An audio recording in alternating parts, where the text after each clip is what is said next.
We need the builders. So let me keep going here. Um, to get around these impediments, blacks developed a grapevine or slave communication system. They broadcast important news by backdoor whispers through dances, in work song lyrics, and in religious sermons.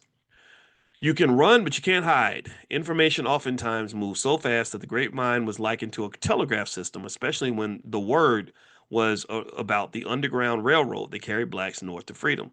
Bold and committed ex-slaves like Harriet Tubman and Sojourner Truth, who sneaked into the South on a regular basis and led slaves to freedom, depended upon the grapevine for reliable and current information. Blacks published their first newspaper in the 1830s, but until the present time, they remain only weekly papers.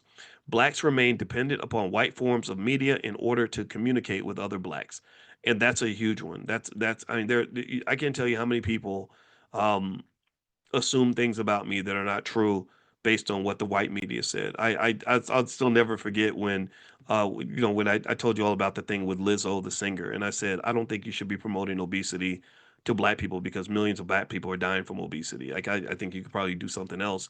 And the white media literally picked this up and they ran the whole story in hundreds, probably thousands of publications.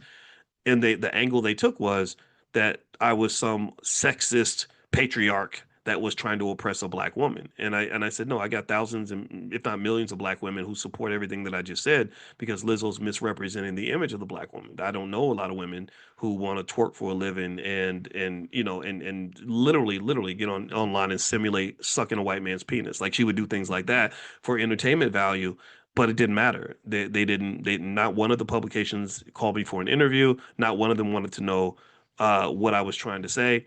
And what happened was I'd had black people who would meet me and assume things about me that just weren't true based on what they saw in the media. So the control of the media is extremely important.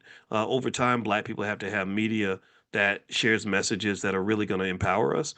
And so this is why you have to raise children with a specific mindset, children that are systems oriented, that are able to build things, that will learn how to develop an LLC before they learn how to fill out a job application, who aren't going to look for something that's already there.